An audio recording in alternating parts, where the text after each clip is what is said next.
What is up, guys? Ryan the Movie Guy here. Thank you for stopping by. If this is your first time here, I want to welcome you all to my channel.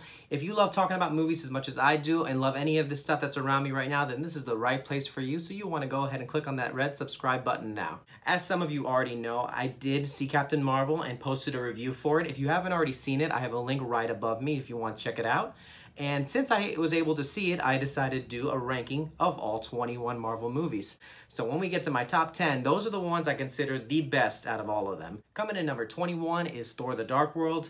The reason why this is at the top of my list is that I feel this is not only the weakest of the three Thor movies, but I also feel that this is mostly a filler movie coming along the lines of the first Thor movie. There's not much development in the story, nothing to take the story along to the next future movies except for the Ether, which is one of the Infinity Stones, of course, the Reality Stone, which becomes pretty important. But if you take that one little piece out of this movie, there's not really anything left to go with it for the future installments. Coming in at number 20, we got Iron Man 2.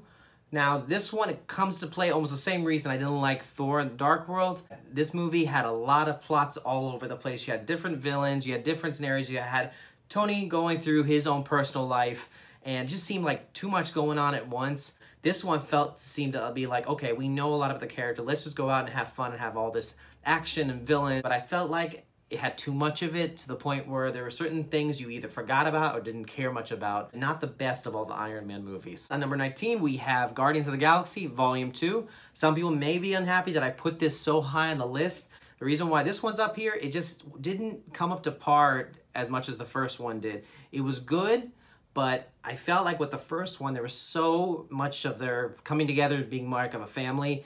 And this one, it was still there, but I felt like you saw more than just them in this movie. The thing with sequels is they add a lot of characters all the time, kind of like with Iron Man, but it's all the way you carry out the story. And with this one, there's so many different situations going on with the Celestials, and then with Kurt Russell's character, and then with all of them going through, and then soon enough, both groups are split apart, and you're seeing different scenarios of what they're going through. And it just seems like everything's carried out in such a crazy way. The action sequences are great, but this is something I felt could have been just like the first movie if they carried it out a little differently. Coming up next at number 18, we have Avengers Age of Ultron. Now, this is another one when I saw in theaters, I love this movie, but over time as I watched it over and over, I noticed that they build upon everything, the action, the emotion, compared to the first one. And with that one, with this movie, they did do that, but they did so much of the fact that it made the storyline very secondary with all the plots going all over the place, and you kind of forgot certain things were happening. Ultron, though, was a great villain, though I just felt like they kind of overdid it, and that's why, in my opinion, I think this is the weakest out of the three Avengers movies we have so far. Coming in at number 17, we have Iron Man 3. The reason why I like Iron Man 3 more than 2 is because I liked the villains a little bit more in this movie, even though they betrayed most of us, the fans, with the Mandarin character and how they totally messed his villain storyline up in this movie. That's the one thing I wasn't happy about. The storyline is a bit better than what happens in Part 2. It seems to play the storyline right, and the villain of Killian is not the best villain, but I kind of like the actor Guy Pearce, so that kind of made up for the fact that he was all right. Coming up next at number 16, we have Thor, the first film. And the reason why I like this one a lot more than The Dark World is that this one seemed a lot more epic in its scale. It was directed by Kenneth Branagh, and the film is just incredible with his origin story, and it's all about Norse mythology. It's taking us away for the first time from Earth into a more mythological world. Even before the cosmic worlds of seeing it in Guardians of the Galaxy, we're taken into just new areas of the MCU. And there's a bit of comedic moments with him on Earth, you know, a fish out of water story. Though there are a few slow scenes here and there, and when he's on Asgard and when he's on Earth, overall it's very like epic scale type of movie. And other than Ragnarok, this is one of the better Thor movies. Coming in number 15, we got Ant-Man and the Wasp. This movie, you kind of got what you expected in terms of the first movie, which was an action, heist, comedy type of movie. Didn't really benefit in much in terms of the rest of the MCU, but for a movie like this, we needed it, especially it coming out a few months after Avengers Infinity War, And with all the emotion that drained us out of that one, this is exactly the movie we needed. The cast is amazing, led by Paul Rudd, with a few additional cast members, Lawrence Fishburne and Michelle Pfeiffer. It looks like these guys had a lot of fun on the set. When it comes to the villains, they're a bit generic, but otherwise the movie does the job well and is really entertaining installment for the Ant-Man franchise and the rest of the MCU. At number 14, we got the latest installment of the MCU, and that is Captain Marvel. I said in my review, I just saw this last night. It was a bit indifferent to me. I don't consider it the worst Marvel movie, but I don't consider it the best. That's why it's kind of somewhat towards the center of my rankings. This movie was fun to watch. The origin story was all right. I felt like they needed to work on it a bit. In the comic books, it holds somewhat true to her origins, though I felt like they were using the model, at least putting on the screen, a lot like the model for the origin story in the first Iron Man movie. Otherwise, the actors were great. The special effects were good. Brie Larson was all right as Captain Marvel. I'm not saying she was bad. I said in my review that she held back some emotions in some parts of the movie, so I'm hoping in future installments that will be able to be tweaked a bit. But otherwise, it was an okay Marvel movie. Coming in at 13 is probably one of the more underrated MCU movies in my opinion, and that is The Incredible Hulk.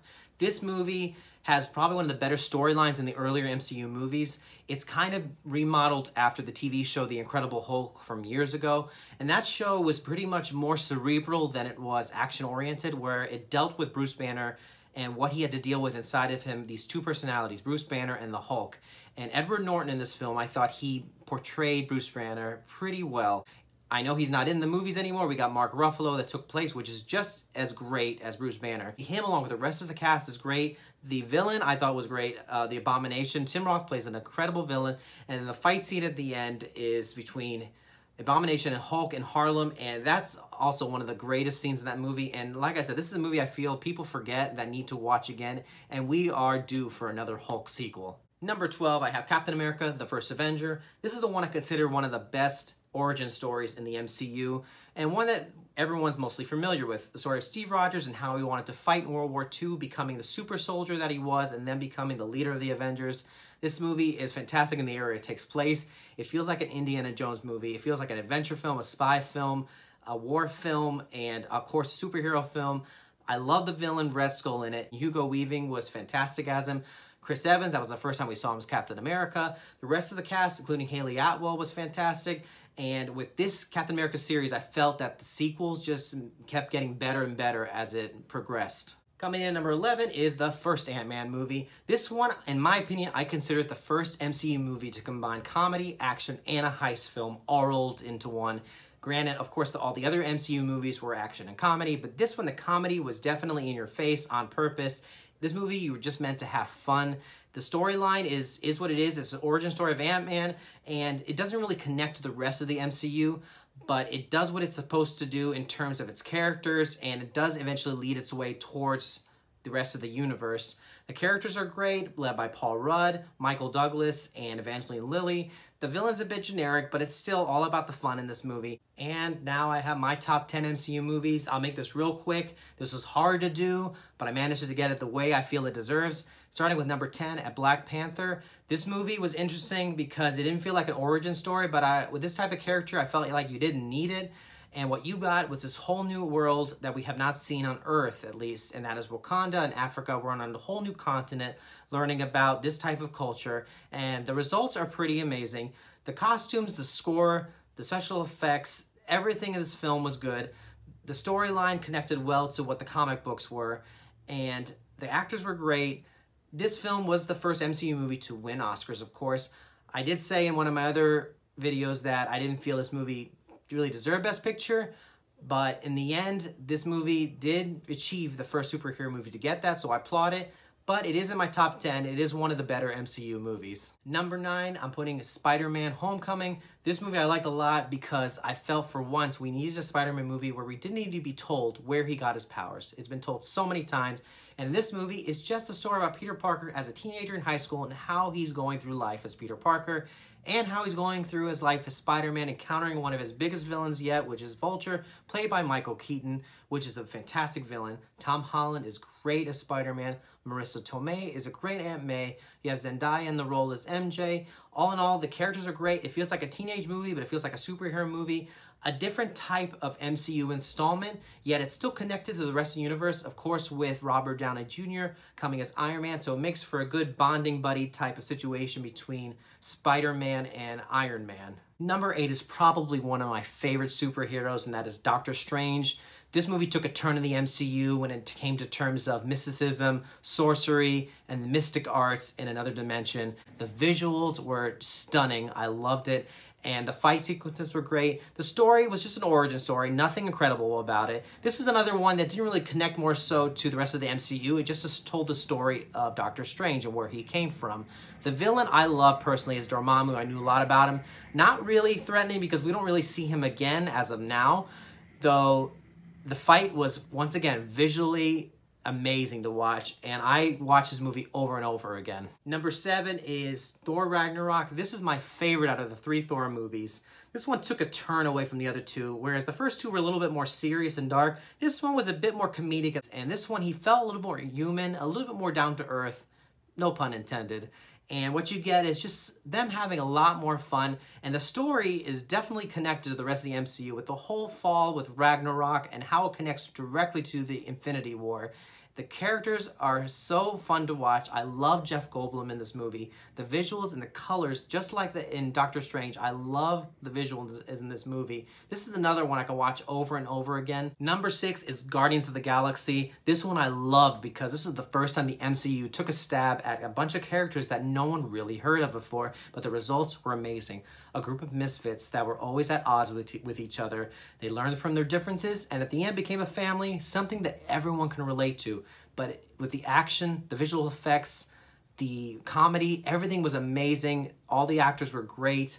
This is a movie that I feel is definitely up to par with the Avengers standalone films. And now for my top 5, starting with Iron Man. This is the movie that opened the doors to the MCU. I can't think of any other character to start off this universe. And with Iron Man played by Robert Downey Jr., he is by far the best. I can't think of anyone else to play Iron Man. He's still playing him to this day. Then this movie, though, it set out what it was meant to talk about, which was an origin story about Iron Man and more. The action, the comedy, everything about it, it's formed the MCU formula for future installments, and it was the best way to start it. It just set the bar for what the future MCU movies would be like. Number 4, we got Avengers Infinity War. So far, the mother of all the Avengers movies. What I loved about this movie is that they take all the Marvel characters and combine them into this over 2-hour movie telling the story of Thanos and how he comes to Earth to take the rest of the Infinity Stones to rule the universe. The Russo brothers did a fantastic job in telling the story in certain segments with different characters, and they told it in such a way is that you never got lost to where the story was going when they went back and forth with each character. But in the end, it's so emotionally draining. And we know in Endgame, we know that it's going to take a different turn, hopefully for the best. Number 3 is Captain America, Winter Soldier. This one was one that was so well written. It took a lot of themes from political thrillers from the 1970s, and it just made it very conspiracy spy-like type, and for Captain America, this is exactly the type of movie you want. But I felt a lot for these characters in this movie because the bad guys were S.H.I.E.L.D. In this movie, you just felt like no one could be trusted at all. You have Black Widow, Captain America, the Falcon, Robert Redford, which of course he was a great fit to be in this movie because he's been in a lot of those political films in the 1970s. But in the end, this is probably one of the best Captain America installments. And speaking of Captain America, my number 2 pick is Captain America Civil War. This is my favorite Captain America movie for 2 reasons. This is the first time you get a culmination of all these other previous MCU characters and put them in this movie. The final fight between all of them is so epic. It feels like you're reading an actual comic book. And the other is that this is one of the first MCU movies where you don't have an actual villain. If anything, the villain is each other. They're divided over something they don't agree with. And they learn about each other, they learn who to trust, who to not trust, friendships are broken, and it takes another turn in the MCU, but this is by far the best Captain America movie of all 3 of them. And number 1, if you haven't already figured it out yet, that is the first Avengers movie. This one I feel is the best because this is the first time we've ever seen a crossover of other films all come together in this one event. In my opinion, this movie comes closest to being like the first Star Wars movie, the first Matrix movie. This is an event of this decade. This movie had so much going for itself. The villain was Loki. He was probably one of the best villains we've had in all of the MCU. And just to have all these characters together, you felt like it was really something special going on. And I watched this one out of all the other Avengers movies so many times, and I still never get tired of it. And there you have it, my ranking for the 21 MCU movies. Let's hear yours. Share in the comments below what would be yours from worst to best. If you like this video, click on the like button. Make sure to subscribe to hear more from me in the future. I will be reviewing Avengers Endgame when that comes out. I'm looking forward to it. But in the meantime, I will see you all at the movies.